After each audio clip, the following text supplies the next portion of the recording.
هرگز فکر می‌کردین ممکنه شوهری زنش رو به جای پول مواد بفروشه؟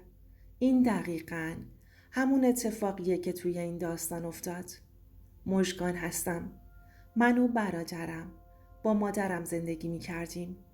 پدرمون رو از بچگی از دست داده بودیم و خرج زندگیمون رو هم برادرم می‌کشید. اون داخل بنگاه اتومبیل لوکس کار می‌کرد. دلم می‌خواست منم کار کنم. اما برادرم اجازه نمیداد و میگفت خودم نیازهاتون رو برآورده میکنم. مادرم همیشه دلنگرون من و برادرم بود.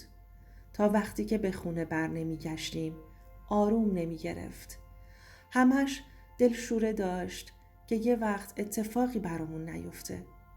ما یه مادر بزرگ هم داشتیم که با دوستش هر وقت میومد خونمون هدیه های کوچیک برامون میخرید. از همون هدیه های کوچیک من خیلی خوشحال می شدم. یه روز تصمیم گرفتم که کار پیدا کنم. این بود که از برادرم خواستم که اجازه بده. اول قبول نمی کرد. ولی وقتی اصرار منو دید به هم اجازه داد و گفت خودم برات کار مناسب رو پیدا می کنم که حواسم بهت باشه. این بود که با شرکتی که با ماشین هاشون رو وارد می کردن صحبت کرد. اونا هم بعد از اینکه ازم مشاوره گرفتند منو استخدام کردند تا مشتری هاشون رو پرزنت کنم. منم کارم رو خیلی دوست داشتم تا اینکه یه روز موقع برگشت به خونه با پسری آشنا شدم. پسری جذاب و سنگین. با یه نگاه ازش خوشم اومد و احساس کردم اونم همون لحظه که از کنارم رد شده نگاهش بهم عمیق بوده. فردای همون روز همون ساعت سعی می کردم کارم رو تموم کنم و به خونه برم. از مسیر کارم تا خونه فاصله چندانی نبود. بنابراین پیاده‌ام میتونستم برم. روزها گذشتن و ما با هم دوست شدیم. اسمش فردین بود.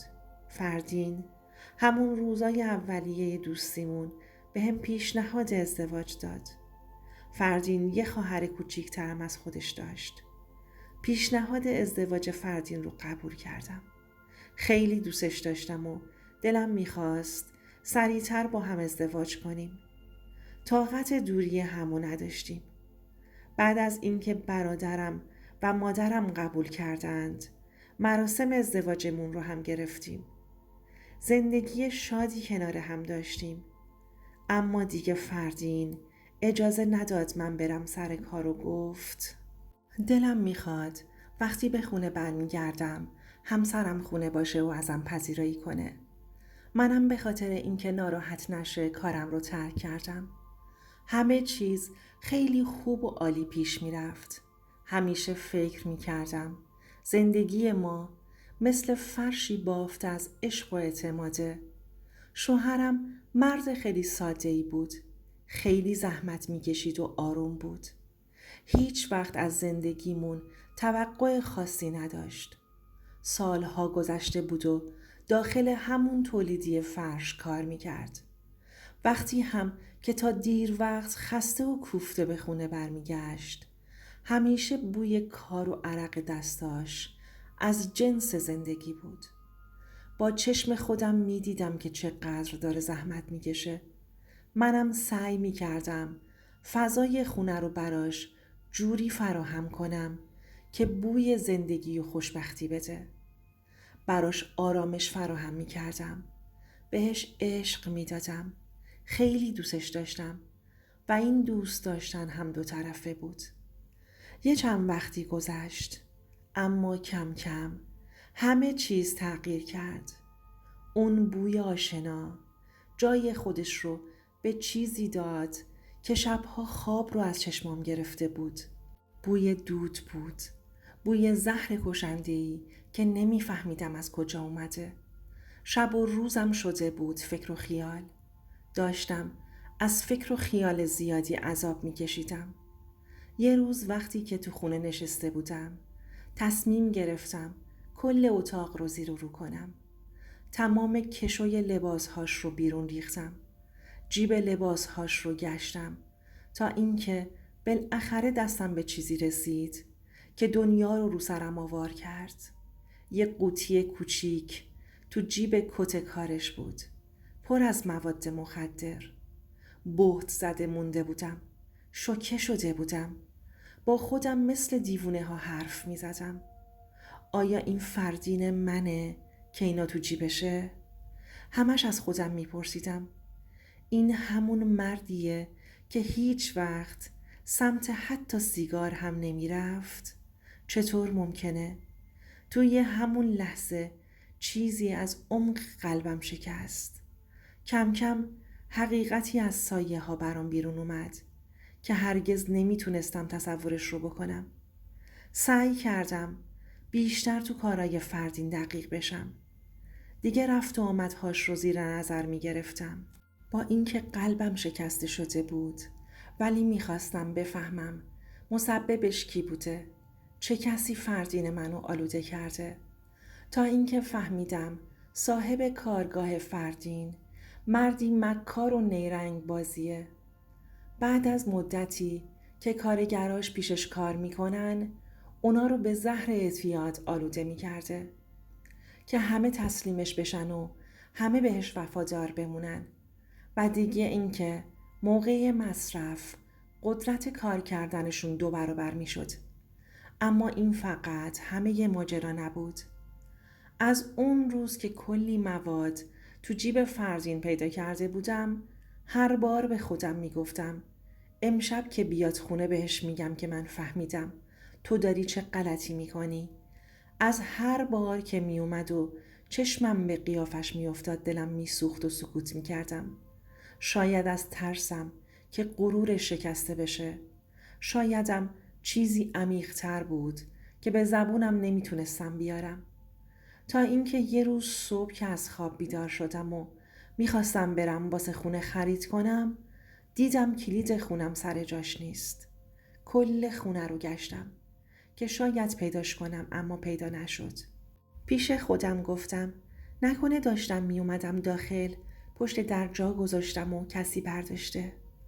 اما وقتی که دقیق تر فکر کردم به خاطر آوردم که خودم سر جاش گذاشته بودم، اما کلید خونه سر جاش نبود. هر چی به فردین زنگ زدم گوشیش در دسترس نبود. احساس کردم دیگه تحمل ندارم.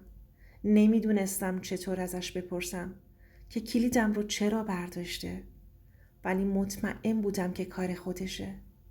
این بود که لباسم رو پوشیدم و یه مقدار خیلی کم هم آرایش کردم.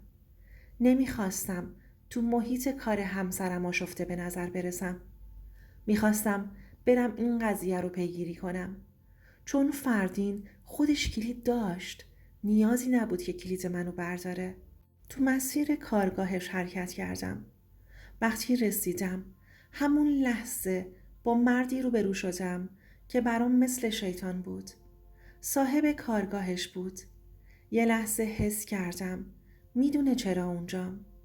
به هم لبخندی زد و از کنارش رد شدم.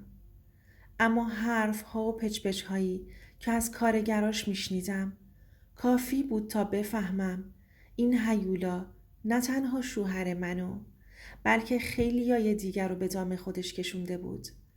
وقتی فردین رو دیدم بهش گفتم چرا کلیدم رو برداشتی؟ مگه خودت کلید نداری؟ که با چهره ناراحت به هم نگاه کرد و کلید رو از جیبش در آورد و گفت نه، من کلیدم رو گم کردم، ولی اشکال نداره، این پیشت بمونه. رسیدم خونه، زنگ خونه رو میزنم. همه اینا رو با ناراحتی و اندوه بهم میگفت. اون حالتش قلبم رو در آورد. چرا اونجوری بهم نگاه میکرد؟ یعنی به خاطر یک کلید گم شده؟ نتونستم متوجه بشم. برگشتم خونه. تو مسیر راه خریدها رو کردم، ولی بازم چهره ناراحت فردین از چشمام کنار نمی رفت. حالم گرفته بود. بعد از خرید کردنم به خونه برگشتم و یه مقدار به خودم رسیدم. دیگه شب شده بود. هر چقدر منتظر موندم فردین نیومد. پیش خودم فکر کردم که حتما کارشون طول کشیده. این بود که رفتم تو اتاق خوابم تا بخوابم. نیمه های شب بود. دیدم کسی وارد خونه شده. اول فکر کردم فردینه. اصلا یادم نبود که کلید نداره. صداش کردم. فردین جان تویی؟ جوابی نگرفتم تا اینکه دیدم صاحب کار فردین تو خونمونه. با دیدنش جیغ کشیدم. ترسیده بودم. اما سریع خودشو به هم رسوند و جلوی دهنم رو گرفت. بعد گفت سعی کن جیغ نزنی. این کلید رو شوهر خودت به هم داده تا باهات باشم. چشمام داشت از حدقه میزد بیرون. امکان نداشت فردین این کارو بکنه. گفت کلی به هم بدهکاره. نتونسته بدهیش رو بده. به خاطر همین تو رو به من داده. لال شده بودم. چه اتفاقی داشت برام میافتاد؟ چه بلایی سرم اومده بود؟ تهدیدم کرد. اگه جیغ بکشم همسرم رو بیچاره میکنه. سکوت کرده بودم. کاری از دستم بر نمی اومد. اونم هر کاری که دلش میخواست باهام کرد و از خونه زد بیرون. مثل مرده ها شده بودم. زندگیم به آخر رسیده بود. نزدیک های صبح فردین برگشت خونه. اشک توی چشماش حلقه بسته بود. انگار یه چیز سنگینی از روی دلش برداشته شده بود. باورم نمیشد. فردین منو به صاحب کارش تقدیم کرده باشه. مثل دیوونه ها نشسته بودم و فقط بهش نگاه می کردم. شروع کرد به اعتراف کردن. گفت که چطوری روزهاش به کابوس تبدیل شده. چطور صاحب کارگاه ازش خواست که کلید خونه رو بده و اگر مقاومت می کرد هم کارش رو از دست می داد. هم تو دام اعتیادی که بهش گرفتار شده بود بیشتر غرق می شد.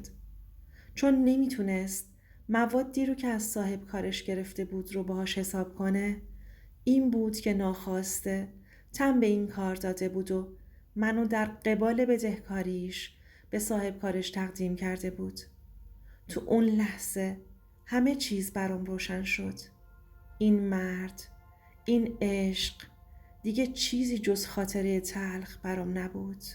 خیلی سخت بود، اما باید تصمیمی می گرفتم.